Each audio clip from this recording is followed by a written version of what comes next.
जय जिनेंद्र। आज रक्षाबंधन है। हम सब जानते हैं कि रक्षाबंधन एक भाई और एक बहन के प्यार का त्योहार है। लेकिन क्या आप ये जानते हैं कि हमारे जैन धर्म में इस रक्षाबंधन महापर्व का बहुत ही बड़ा महत्व है। तो चलिए हम देखते हैं क्या है रक्षाबंधन पर्व की कथा। ये कथा जैन धर्म के 18वें तीर्थंकर श्री भगवान अरहरनाथ के तीर्थकाल की है। श्री अकम्पणाचार्य नाम के एक महान मुनिराज थे। वे एक दिन अपने 700 शिष्यों के संग के साथ विहार करते करते उज्जैन नगरी में पहुंचे। उज्जैन नगरी के राजा श्री वर्मा ये समाचार सुनकर उनके दर्शन हेतु अपनी पटरानी श्रीमती और उनके 4 मंत्री बलि, नमुची, बृहस्पति व प्रहलाद सहित उपवन में पधारे। यहाँ पे मुनि श्री अकम्पणाचार्य जी ने अपने अवधि ज्ञान के द्वारा ये जान लिया कि ये चारों मंत्री बहुत ही अभिमानी और द्वेषी है, और ये जानते हुए उन्होंने अपने शिष्यों को उनसे कोई भी वाद विवाद न करने की आज्ञा दी और उन्हें मौन में रहने के लिए कहा। जिस समय गुरु ने शिष्यों को ये आज्ञा दी थी, तब श्री श्रुतकीर्ति मुनि नगर में आहार के लिए गए थे, तो उन्होंने यह आज्ञा नहीं सुनी थी। और यहाँ पे राजा और उनके चारों मंत्रियों ने आचार्य श्री और सभी मुनियों के दर्शन तो कर लिए थे, लेकिन कोई भी धर्मोपदेश नहीं सुन पाए, क्योंकि सभी मुनि मौन में थे। तो सभी मुनियों को सिर्फ नमस्कार करते हुए सम्राट श्री वर्मा अपने मंत्रियों सहित वापस आ रहे थे। संघ के किसी भी मुनि ने आशीर्वाद नहीं दिया। ये बात उन चारों मंत्रियों को अच्छी नहीं लगी। रास्ते में वे राजन से कहने लगे, राजन, ये मुनि तो पत्थर के खंभे के समान है। न ही ये बोलते हैं और न ही इनमें कोई विद्या है। इन्होंने कोई आशीर्वाद भी नहीं दिया। शास्त्रों में तो कहा है कि विद्या विहीनः नरः पशु समानः। इसके अनुसार तो ये साधु सब पशु के समान है। इस प्रकार मुनियों की हंसी उड़ाते चल रहे थे। चलते चलते रास्ते में ही उनको मुनि श्री श्रुतकीर्ति महाराज दिखे, जो नगर में आहारचर्या को गए थे। वो वापस आ रहे थे। राजा ने उनको आदर पूर्वक नमस्कार किया। तभी ये चारों मंत्री बोल उठे, महाराज, यह तो तरुण बैल के समान है। इसका पेट तो बैल के समान फूला है। ऐसा कहते ही मुनि से वाद विवाद करने लगे तथा मुनिराज से पराजित भी हो गए। सरल सी बात है, मुनिराज से तो कोई भी वाद विवाद में नहीं जीत सकता, क्योंकि वो हमसे भी बड़े ज्ञानी होते हैं। लेकिन उन चारों मंत्रियों ने अपने राजा के समक्ष अपमानित हुआ ये जानकर मुनि श्रुतकीर्ति से बदला लेने की मन में ठान ली। यहाँ पे श्री श्रुतकीर्ति मुनि ने अपने गुरु को सारा वृत्तांत सुनाया। गुरु की आज्ञानुसार प्रायश्चित लेने हेतु वन में उसी स्थान पर जहाँ वाद विवाद हुआ था ध्यान में लीन हो गए। अपमानित चारों मंत्री बदला लेने की दृष्टि से उसी वन में पहुंचे। वहां उन्हीं मुनि को तपस्या में ध्यानस्थ देखकर चारों मंत्रियों ने एक साथ तलवार मारने के लिए उठाई। जैसे ही मंत्रियों ने तलवार उठाई, उसी समय वन देवता प्रकट हो गए और उन्होंने उन चारों मंत्रियों को उसी रूप में कील कर दिया। प्रातः होते ही राजा को यह समाचार मिला। राजा ने इस कुकृत्य को धिक्कारते हुए कहा कि इन्हें सूली पर चढ़ा दिया जाए, लेकिन यह सुनकर मुनि ने उन्हें सूली पर चढ़ाने के लिए रोक दिया। तब राजा ने मंत्रियों को दंड स्वरूप उज्जैन से निकाला। फिर अपमानित मंत्रीगण भ्रमण करते हुए कुरुजांगल देश के गजपुर यानी कि हस्तिनापुर में राजा पद्मराय के यहाँ पुनः मंत्री पद पर स्थापित हो गए। एक दिन राजा ने मंत्री को बताया कि कुंभपुर नगर का राजा सिंहल, जो मुझे नमस्कार नहीं करता, मैं उसे जीत नहीं सका हूँ।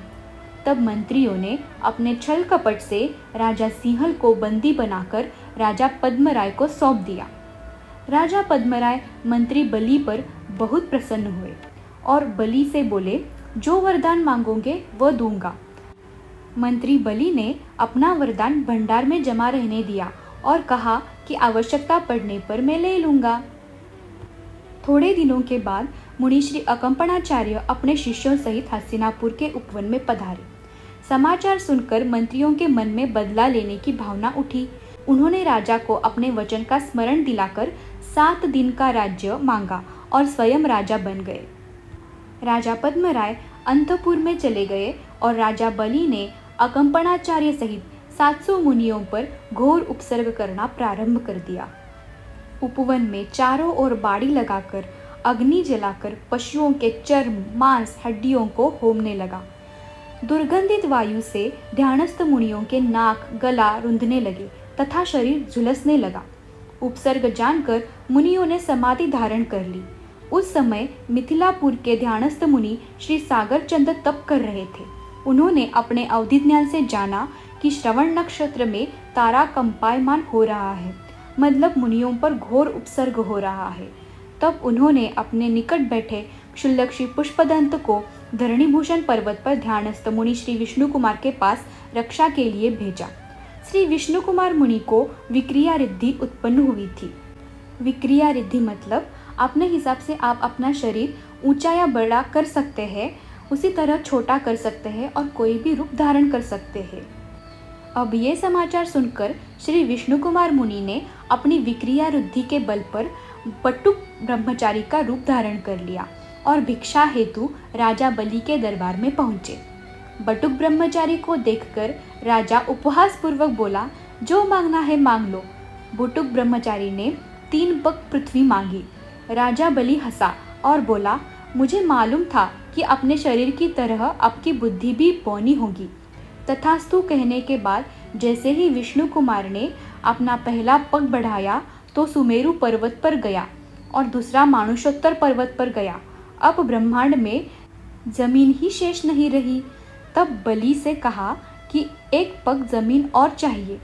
तब राजा बलि बोला कि मेरी पीठ पर अपना तीसरा पग रखिए। तीसरा पैर उसकी पीठ पर रखा तो उसका अभिमान चूर चूर हो गया। फिर विष्णु कुमार मुनि ने अपना रूप प्रकट किया तथा समस्त मुनि संघ को उपसर्ग दूर कर बंधन मुक्त किया तथा राजा पद्मराय को राज्य दिलाया। राजा बलि को इस दुष्कृत्य का दंड देना चाहिए। यह समाचार सुन आचार्य श्री ने कहा कि हे राजन, इन्हें क्षमा करो, क्योंकि दया धर्म का यही मूल है। चारों मंत्रियों ने जैन धर्म स्वीकार किया और आचार्य श्री से श्रावक के व्रत स्वीकार किए। श्री विष्णु कुमार मुनि ने अपने गुरु के पास जाकर अपने दोषों की आलोचना की और धरणीभूषण पर्वत पर कठोर तप करते हुए ध्यानस्थ हो गए। वह दिन श्रवण नक्षत्र श्रावण माह की पूर्णिमा का था, जिस दिन 701 मुनियों की रक्षा विष्णु कुमार मुनि द्वारा हुई थी। विघ्न दूर होते ही प्रजा ने खुशियां मनाई और मुनि संघ को स्वास्थ्य के अनुकूल आहार दिया तथा वैयावृत्ति भी की। रक्षाबंधन का यह पर्व प्रेम का, स्नेह का और परंपरा की रक्षा का पर्व है। कलाई पर कच्चे धागे बांधने और बंधवाने के साथ साथ यदि मन भी वात्सल्य, करुणा और प्रेम के धागों से बंधता है तो निश्चित ही हम सबका रक्षाबंधन पर्व मनाना सार्थक होगा। सामाजिक परंपरा में भी इस पर्व का बड़ा महत्व है। बहन भाई की कलाई पर राखी बांधती है तथा स्नेह और रक्षा का दान मांगती है, तो भाई भी बहन के उस रक्षा सूत्र को स्वीकार कर रक्षा की प्रतिज्ञा का संकल्प लेता है। युगों युगों से इस परंपरा का निर्वाह आज तक होता आ रहा है। हम आज तक रक्षाबंधन का पर्व भाई बहन के स्नेह को समर्पित करते आ ही रहे हैं, लेकिन आज के बाद अपने धर्म के प्रति भी अपना कोई कर्तव्य बनता है। इस बात को ध्यान में रखकर हमें धर्म की रक्षा हेतु भी रक्षाबंधन पर्व को मनाना चाहिए। जय जिनेंद्र।